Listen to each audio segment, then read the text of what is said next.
saque sus Biblias.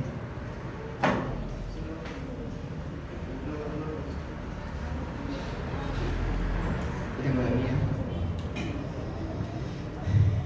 Abran sus Biblias en Hebreos, la carta a los Hebreos, en el capítulo 12,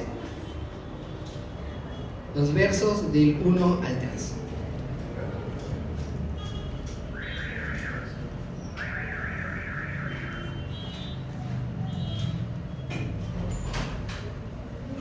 Amén. Hebreos 12, del 1 al 3.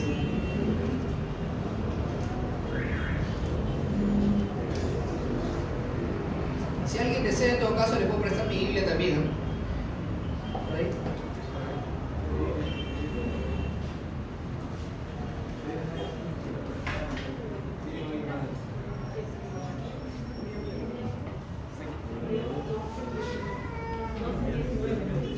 Hebreos 12, del 1 al 3.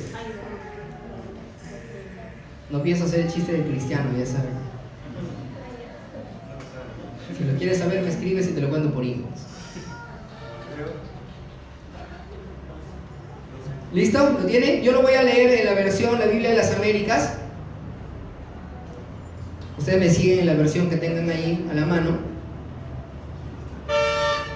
Dice: por tanto, puesto que tenemos en derredor nuestro tan grande nube de testigos, despojémonos también de todo peso y del pecado que tan fácilmente nos envuelve, y corramos con paciencia la carrera que tenemos por delante. Puestos los ojos en Jesús, el autor y consumador de la fe, quien por el gozo puesto delante de él soportó la cruz, menospreciando la vergüenza, y se ha sentado a la diestra del trono de Dios. Considerad pues a aquel que soportó tal hostilidad de los pecadores contra sí mismo, para que no os canséis ni os desaniméis en vuestros corazones. Amén. Oremos. Padre eterno, gracias por tu palabra. Gracias, Señor, por ser para nosotros un ejemplo en medio de esta carrera que tenemos que seguir. Te pedimos que nos guíes en esta mañana para poder entenderla y para poder guardarla y atesorarla en nuestros corazones, Señor, y que esto sirva de lección para nuestras vidas y para enseñar a otros también. Guíame, te pido, en esta mañana para poder hablar con fidelidad. Te damos gracias en el nombre de Jesucristo. Amén. Bien. Vamos primero a hacer un análisis de nuestra condición en la que estamos viviendo cada uno de nosotros. No voy a pedir voluntarios ni que alguien levante la mano y se ponga como ejemplo, sino vamos a hacerlo en términos generales.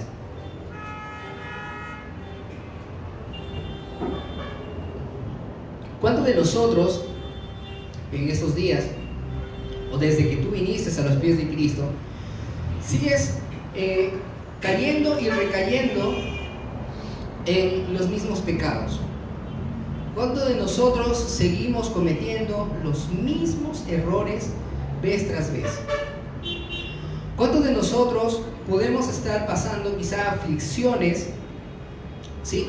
Aflicciones en nuestra familia, ¿no? Hay algunos que, a pesar de estar en la iglesia, tienen muchos conflictos en sus familias, y otros que padecen enfermedades. Y a raíz de todas estas cosas, tú comienzas a preguntarte y decir: ¿realmente soy creyente? ¿Realmente estoy delante del Señor? ¿Realmente el Señor me escucha? Porque si es así, no entiendo por qué me pasan todas estas cosas. No sé si te sientes identificado. Yo sí. Muchas veces estamos en esas circunstancias, ¿no? A veces dudando si realmente el Señor te ha dado la gracia de nacer de nuevo, porque sigues pecando en lo mismo. O si en realidad el Señor me mira con gracia porque sigo estancado en mi situación económica, porque sigo estancado en mis problemas familiares, porque mi casa está cada vez más derrumbada de lo que estaba antes de venir al Señor, inclusive dicen algunos. Pero en verdad nos hemos dado cuenta de las cosas que decimos o creemos. En verdad nos hemos dado cuenta del mundo en el que estamos viviendo. Uno de los principales errores es que cada día nos seguimos viendo a nosotros mismos. Y cuando nos vemos a nosotros mismos, como diría Lutero, me vi a mí mismo y me vi incapaz de salvarme. Porque cuando te ves a ti mismo, suceden dos cosas. Inmediatamente tú volteas a ver a tu hermano o a tu vecino, y si él se encuentra en una mejor condición, tú te sientes mal y dices, este sí tiene éxito, ¿no? Como decía el salmista, vi al impío que prosperaba y me sentí, no quería hacer justicia por sus propias manos, hasta que el Señor hizo entender de que eso no era su deber. O puede ser que tú veas a tu hermano y ves que está pasando por muchas más aflicciones, y entonces tú te pones en un pedestal, ¿no? Y dices, wow, en realidad el Señor me escucha y me tiene más misericordia que a Él. En cualquiera de estas dos circunstancias estás cometiendo el mismo error, te estás viendo a ti. Pero ¿qué pasa si empezamos, por fin, a ver el verdadero objetivo que ha sido puesto delante de nosotros, que es Jesucristo? Aquí el autor de Hebreos expresa nuestra vida como una carrera, como una competencia. ¿Tú sabes que estabas en carrera? ¿Tú sabías que estabas en carrera?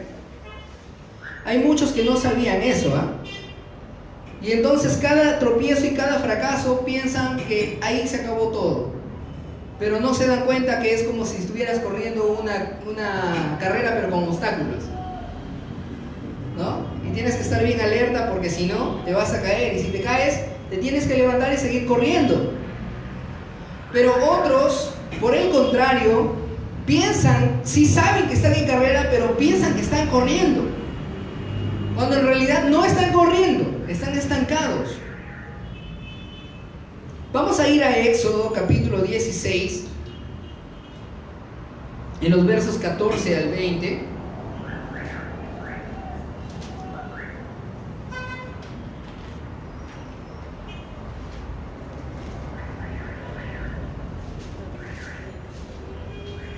¿Alguien puede darle lectura?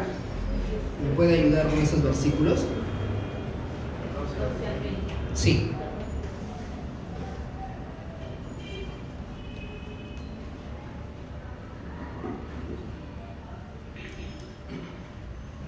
Voluntario, no se pelee. Nancy. Y cuando el rocío cesó de descender, he aquí sobre la faz del desierto una cosa menuda, redonda, menuda como una escarcha sobre la tierra. Y viéndolo los hijos de Israel se dijeron unos a otros, ¿qué es esto? Porque no sabían qué era. Entonces Moisés les dijo, es el pan que Jehová nos da para comer. Esto es lo que Jehová ha mandado. Recoged de él cada uno según lo que pudiere comer, un gómez por cabeza conforme al número de vuestras personas. Tomaréis cada uno para los que están en su tienda. Y los hijos de Israel lo hicieron así, y recogieron unos más, otros menos. Y lo medían por gómez, y no sobre al que había recogido mucho, ni faltó al que había recogido poco. Cada uno recogió conforme a lo que había de comer. Y les dijo Moisés, ninguno deje nada de ello para mañana.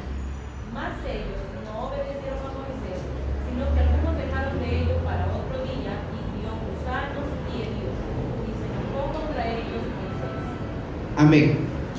Yo durante mucho tiempo, cuando leía esto, la verdad que no entendía.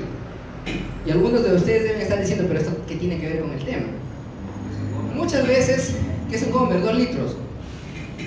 2 litros de volumen, aproximadamente. Muchas veces hemos leído esto, ¿no? cada uno tenía que salir por la mañana a recoger 2 litros de maná por persona. O sea, si en tu familia habían 5 personas, tenías que recoger aproximadamente 10 litros de volumen, ¿sí?, de ese maná. Y Moisés les dijo bien claro que recojas del día y no dejes nada para el día siguiente, ¿sí? Algunos que eran más, no sé si decir ambiciosos o haraganes más bien, recogían más de lo que debían para guardar al día siguiente. Y al día siguiente, cuando lo veían, estaba agusanado y apestaba. No existe absolutamente ninguna comida que al día siguiente, natural, esté así, excepto las cremas del pollo a la brasa. Amén. Pero yo me preguntaba, ¿por qué? ¿Qué es lo que tiene que ver esto? No, la verdad.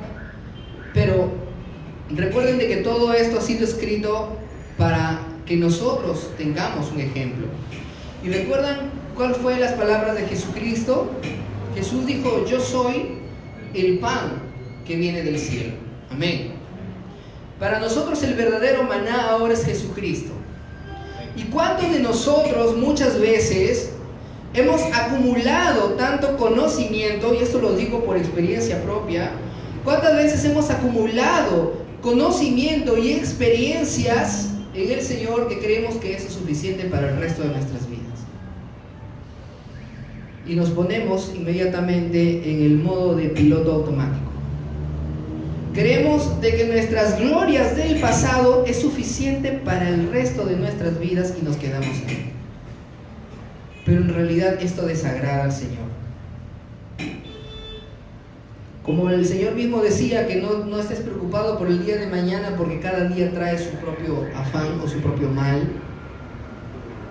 De igual manera te está diciendo: no reserves tanto para los demás días, porque cada día necesitas de ese maná que es Cristo. Muchas veces nos pasa eso.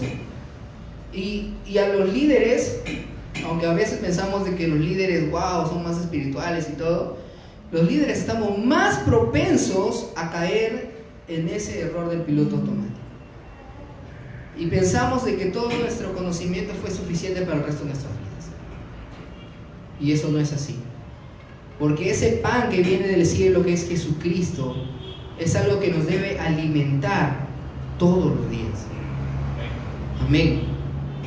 Y eso es parte de esta carrera que dura hasta que partamos con el Señor. No sé cuántos han visto la película de Progreso del Peregrino o han leído el libro de John Bunyan. Y hay un episodio donde él estaba caminando con uno de sus compañeros hacia la ciudad celestial y fueron los dos aprisionados.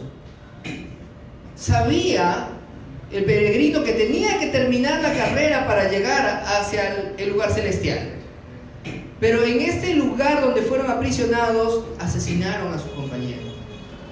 Y entonces vino un carro con ángeles y se lo llevó al cielo, y una voz que le decía: ya ha terminado la carrera.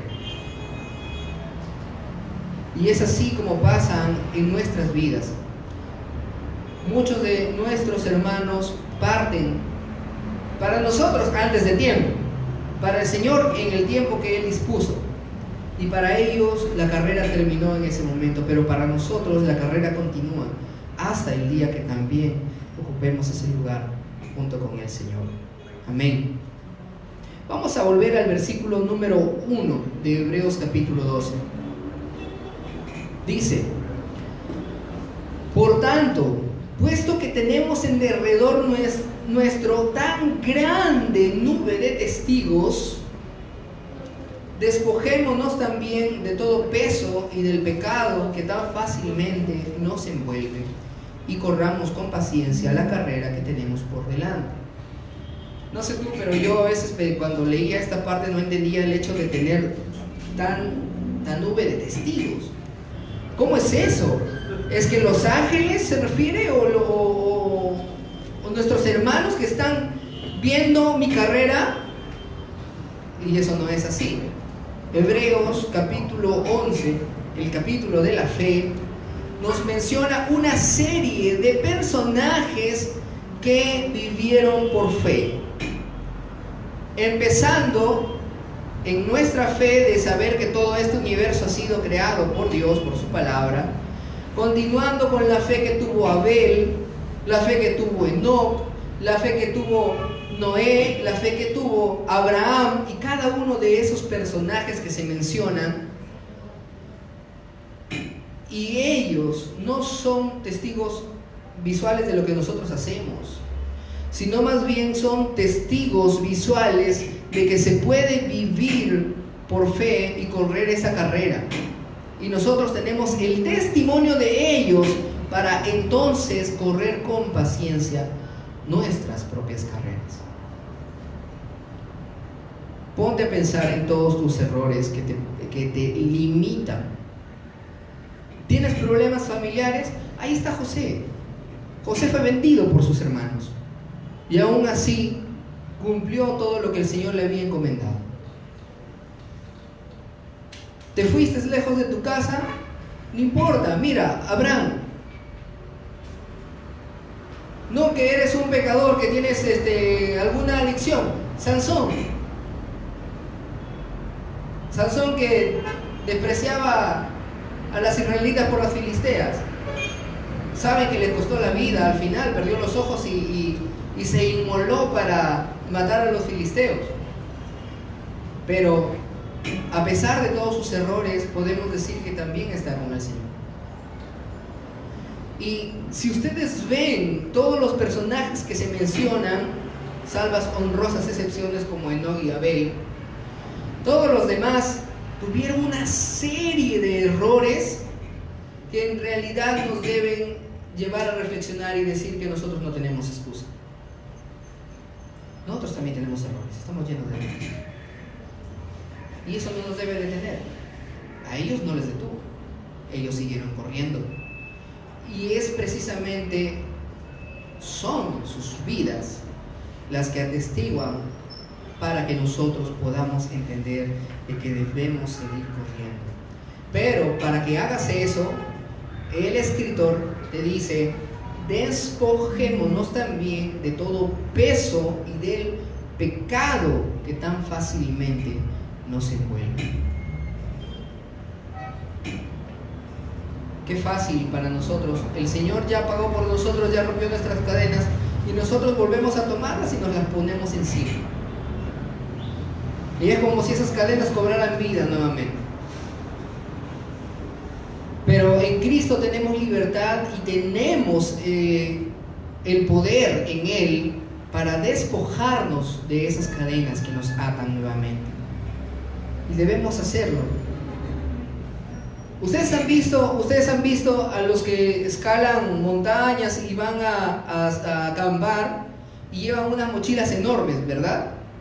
Ya, ahora se imaginan que esas mismas mochilas las carguen los maratonistas, los que van a hacer una carrera de fondo, ir cargando esa mochila. ¿Eso es inteligente? Es absurdo, ¿verdad? Lo mismo pasa con nosotros. Estamos en una carrera y venimos cargando una enorme mochila llenas con nuestros pecados y llenas con cosas que en sí mismo no son pecado, pero que nos distraen de ese objetivo. Por ejemplo, ¿cuántos de nosotros hemos completado nuestra carrera profesional? Somos profesionales, tenemos nuestro título, genial. Sigan estudiando los jóvenes. Profe, te distraigas. Luchito, termina la carrera. Pero ustedes han visto todas esas personas que quieren acumular y seguir acumulando títulos. Ya terminaron de estudiar y quieren seguir uno, quieren seguir otro, quieren estudiar 3 o 4 carreras, tener varias maestrías. Y cuando tú los invitas y le dices, pero puedes venir a la iglesia a servir al Señor, y te dicen, ahorita no tengo tiempo porque estoy estudiando, ¿no? Entonces, sabes que el estudio en sí mismo no es pecado, pero todas todas estas cargas que te estás acumulando hacen que te desvíen del verdadero objetivo, que es la gloria de Cristo. En el trabajo sucede igual. El trabajo no solamente no es un pecado, sino que además es una necesidad ordenada en las Escrituras. Como dice Pablo, el que no trabaja, que no coma. No se sientan mal los jóvenes, otra vez los jóvenes. No se sientan mal, están estudiando, no se preocupen. Pero ¿qué pasa si nosotros por la ambición nos volvemos también unos adictos al trabajo, que en realidad no queremos ni siquiera servir, ni siquiera venir a la iglesia, ni siquiera buscar al Señor, porque estamos ocupados? Y ven que esas cosas no son pecados en sí mismos, pero nos distraen. Nos distraen. Lo mismo también puede pasar con nuestros propios hijos. Y con muchas otras cosas que no son pecado, pero que nos distraen y se acumulan en esa gran mochila que nosotros a veces cargamos en medio de esta carrera. Pero el autor nos dice: despojémonos de esa carga, despojémonos de los pecados que nos envuelven tan fácilmente y corramos con paciencia la carrera que tenemos por delante. Estos dos términos parecieran que se contraponen. ¿Quién corre con paciencia cuando quieres ganar? La paciencia la dejas de lado y tú corres hasta terminar. Pero lo que te dice acá, para empezar, tú estás corriendo literalmente. Si tú corres con paciencia, te vas a agotar antes, ¿no? Hablando en una maratón, bueno, en una carrera de fondo. La maratón es marcha atlética, no es correr. Ahí sí necesitas paciencia.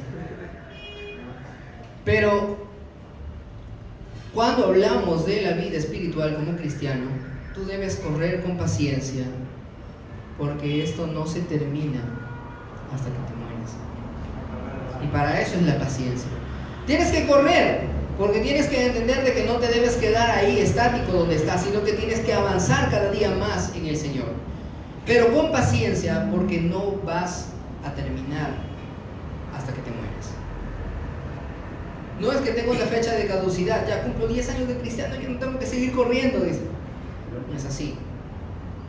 Recuerdo un cantante famoso al que se le acusaba por haber tenido reuniones públicas con sacerdotes jesuitas, y él decía: ¿cómo alguien que ya tiene 26 años de cristiano podría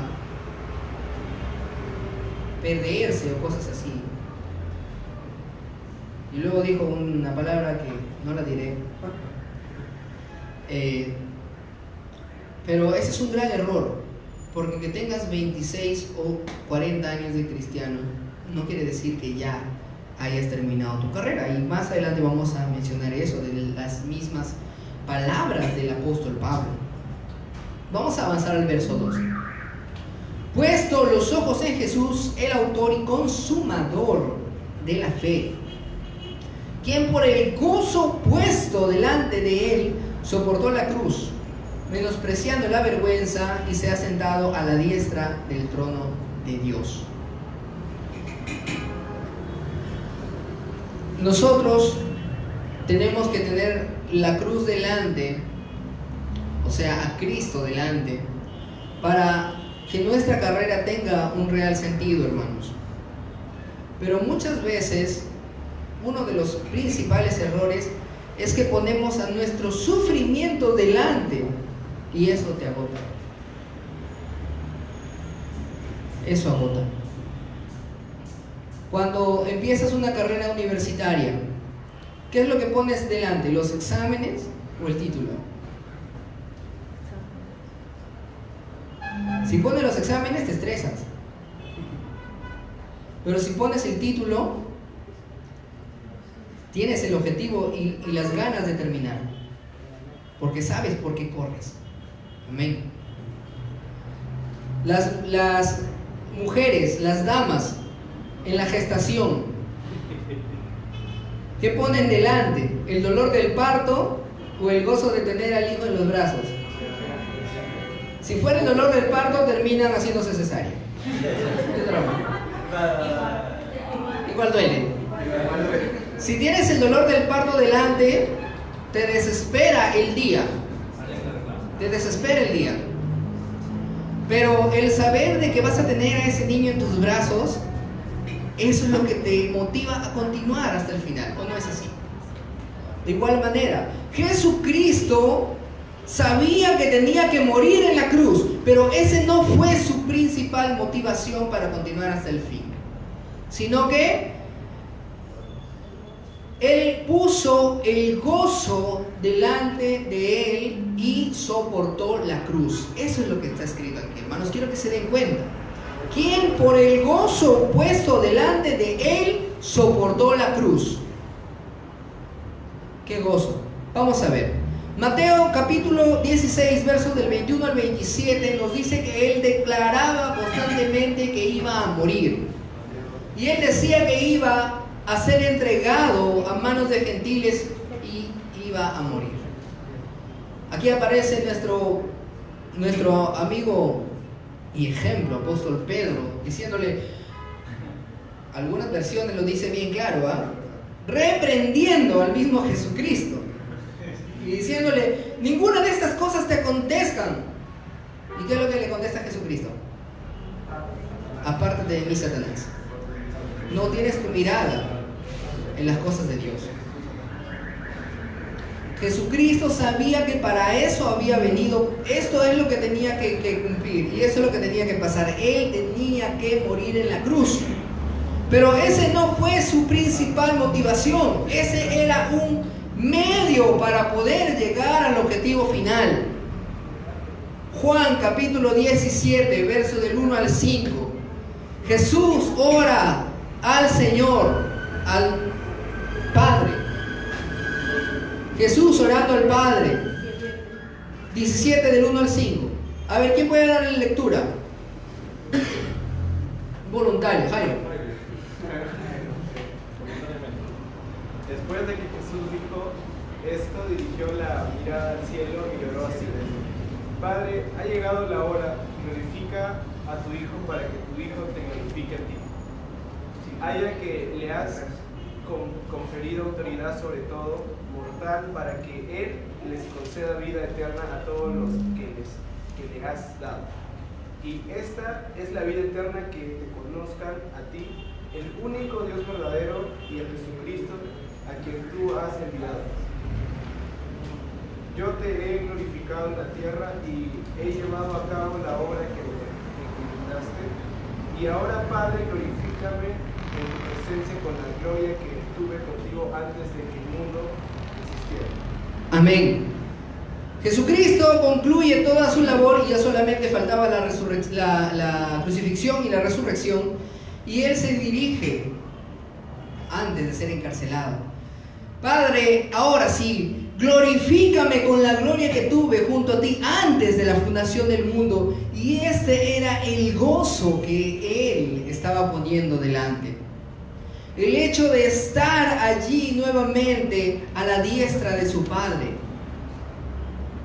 Y no solamente por ser Dios, sino además por haber demostrado que fue fiel en todo lo que el Padre le envió a hacer. Jesús realmente es el único que se ganó, ya lo tenía, pero aún así se lo volvió a ganar, la gloria que tiene ahora junto al Padre. Y no solo esto, vamos a Isaías capítulo 53, verso 11. Isaías 53, el capítulo del protoevangelio, donde comienza a decir todo lo que el Mesías tenía que pasar y toda la aflicción que iba a pasar y atravesar por nosotros. ¿Qué es lo que dice el verso 11? De preferencia alguien que tenga Reina Valera o la Biblia de las Américas. Leti. Verá el fruto de la aflicción de su alma y quedará satisfecho. Por su conocimiento purificará a mi siervo justo a muchos y llevará las necesidades de ellos. Amén. La aflicción de su alma, la crucifixión, Y la separación que tuvo con el Padre cuando clamaba y decía, Dios mío, ¿por qué me has abandonado? Toda esa aflicción tendría un fruto. Y verá el fruto de la aflicción de su alma y quedará satisfecho. ¿Y cuál es ese fruto? No solamente que esté puesto ahora a la diestra del Padre, sino que por medio de esa aflicción y ese conocimiento que Él tuvo, pueda justificarnos a nosotros. Nosotros somos el fruto de su aflicción. Amén. Por eso que nosotros tenemos la seguridad de que Él no desperdició ni una gota de su sangre por las personas que al final iban a despreciarle. Eso es absurdo. Cada una de las gotas de su sangre estaban destinadas para aquellos que iban eficazmente a salvarse. Amén. Y eso somos nosotros. Ahora, de igual manera, si tienes todavía tus problemas adelante, no lo hagas, ya quítalos. Y comienza a poner a Jesucristo como tu principal objetivo en esta carrera. La gloria que vas a poder tener junto a Él por toda la eternidad. Ese debe ser el objetivo. ¿Cuántos de nosotros hemos fracasado en nuestros negocios? Hemos fracasado en nuestros trabajos. Han terminado frustrados, quizá empezando una carrera profesional que no terminaron. Y entonces te ves y dices, wow, soy un real fracaso, yo. Pero nada de eso importa al final. Mira todos los títulos del apóstol Pablo y qué terminó diciendo él: todo esto lo tengo por basura para ganarme a Cristo. Y ese es el objetivo que nosotros debemos tener. Verso 3: considerad pues a aquel que soportó tal hostilidad de los pecadores contra sí mismo, para que no os canséis ni os desaniméis en vuestros corazones. Considera las aflicciones de Cristo. Ya deja de compararte con tu hermano y ver que tú estás en mejor o en peor posición que él. Empieza a compararte con Cristo. Y ahora sí, tú dime si tus aflicciones tan solo llegan al nivel de las aflicciones de Cristo. ¿Puedes tú sufrir más que Él? El gran poeta peruano César Vallejo decía en uno de sus poemas acerca de Dios: si fueras hombre, entonces sabrías ser Dios. Esta gran blasfemia. Jesucristo se hizo hombre. Y no necesitaba ser hombre para saber ser Dios, porque Él es Dios eterno. Pero aún más, Él pudo pasar todas esas aflicciones y ser un ejemplo para cada uno de nosotros. Amén. No te desanimes, no te canses en esta carrera, porque vamos a poder terminarla por el poder y la misericordia de Jesucristo. Colosenses capítulo 3, versos del 1 al 3. Estamos terminando. Necesito que me ayuden con estas lecturas. A ver, alguien levante la mano para que me lea Colosenses 3. Todavía no va a leerlo, solo quiero que levante la mano para saber quién. Miki. Ya, Miki lee Colosenses. Alguien más que lea Primera de Corintios capítulo 9, versos del 24 al 27. Leti. Y luego alguien que lea Filipenses capítulo 3, versos del 12 al 14. Gerson. Bien, entonces comencemos con Miki. Colosenses capítulo 3, versos del 1 al 3. Pues habéis resucitado con Cristo, busca las cosas de arriba, donde está Cristo sentado a la diestra de Dios. Pon la mirada en las cosas de arriba, no en la de la tierra, porque has muerto y tu vida está escondida con Cristo en Dios. Amén. Nuevamente te repito, si tú tienes un trabajo, no te estoy diciendo que lo abandones. Si tienes una familia, no estoy diciendo que la dejes. Si estás estudiando, no te estoy diciendo que abandones para venirte a servir a tiempo completo al Señor. No, si no es tu llamado. Continúa, porque el mismo apóstol, nuevamente repito también, dijo que si no trabajas, no comes. Sigue con tu carrera, sigue con tu trabajo, sigue con tu familia y hazlo como para el Señor inclusive. Pero que cada una de estas cosas no sean el objetivo de tu vida. Si has muerto y has resucitado con Cristo, busca las cosas de arriba. Busca a Cristo mismo y que ese sea tu objetivo, que ese sea tu meta final. 1 Corintios. Leti. ¿No sabéis que los que corren en el estadio, todos la verdad corren, pero uno solo se lleva el premio?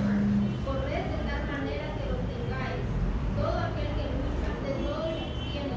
Ellos, a la verdad, para recibir una corona corruptible, pero nosotros una incorruptible. Así que yo de esta manera corro, no como a la aventura.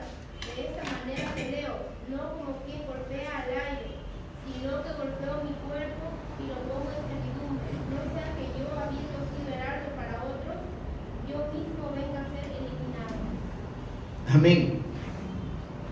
Gran Pablo, ¿ah? Grande Pablo. No sea que yo mismo, habiendo sido heraldo para muchos, venga a ser descalificado. Ya esta analogía de la carrera había sido anticipada para los corintios. Nosotros estamos en una carrera y tú sabes que el que corre en el estadio lo va a hacer como para llegar a ganarse la copa. En nuestro contexto. En el contexto de ellos era una corona de laureles. Nosotros debemos también correr con esas ganas. Lo bueno es que en esta carrera todos van a ganar. En esa no, en esa solo uno. En esta todos, pero debemos correr con esas ganas de poder alcanzar esa corona de gloria que solamente vamos a tener con Cristo. Amén. Filipenses capítulo 3, verso 12 al 14. 3, 12, 14. Sí, 12 al 14. No que lo haya alcanzado ya, ni que ya sea perfecto, sino que prosigo para ver si lo logro, así aquello por lo cual fui también nacido por Cristo Jesús. Hermanos, yo mismo no pretendo haberlo ya alcanzado, pero una cosa hago, olvidando ciertamente lo que queda atrás y extendiéndome a lo que está delante. Prosigo a la meta, al premio del supremo llamamiento de Dios en Cristo Jesús. Amén. Nuevamente Pablo, aquel mismo que dijo, aprended de mí, ¿no? Sed imitadores de mí, así como yo de Cristo. Él mismo dice, no creo haber ya alcanzado la meta. Hay muchos que se justifican y dicen, Pablo dudaba de su salvación. No, no está hablando de haber alcanzado su salvación. Está hablando de que él sabía que no había todavía terminado la carrera. Y él tenía que continuar. Él tenía que continuar. Por eso ustedes ven cuando le escribe a Timoteo y dice, ya terminé la carrera. Ahora solo espero a ser sacrificado. Y eso fue su última carta antes de ser decapitado por órdenes de Nerón. Y es lo mismo que nosotros debemos hacer y seguir. Continúa tu carrera. No te detengas, no te detengas. Sigue. No voltees atrás. Si Sodoma está siendo destruido, no voltees atrás. Sigue en busca del único refugio que nosotros podemos tener, que es en Cristo. ¿Tienes aflicciones? Hermano, ponte de pie. ¿Tienes aflicciones? Busca al Señor. Pongámonos de pie. Y en este momento, en realidad, pongamos nuestros ojos en aquella cruz. Pongamos nuestros ojos en la gloria que vamos a tener junto a Cristo. ¿Tenemos problemas? Sepamos que es parte de la carrera. ¿Tienes aflicciones? Es parte de la carrera. ¿Tienes enfermedades? Es parte de la carrera. Pero no es el fin de la carrera. El fin de la carrera es Cristo. Amén. Oremos. Señor, gracias. Gracias porque hoy celebramos el momento en el que resucitaste de entre los muertos. Y este es para nosotros esperanza de que estaremos contigo en la eternidad. Señor, muchas veces queremos tirar la toalla. Son tantas cosas que podemos estar atravesando que nos hace pensar que no estás con nosotros. Pero esto es porque nos seguimos viendo a nosotros mismos. Pero es tiempo de que te veamos a ti como nuestro objetivo final. Ayúdanos, Señor, a poder entender que vamos a estar un día eterno junto a ti en la gloria.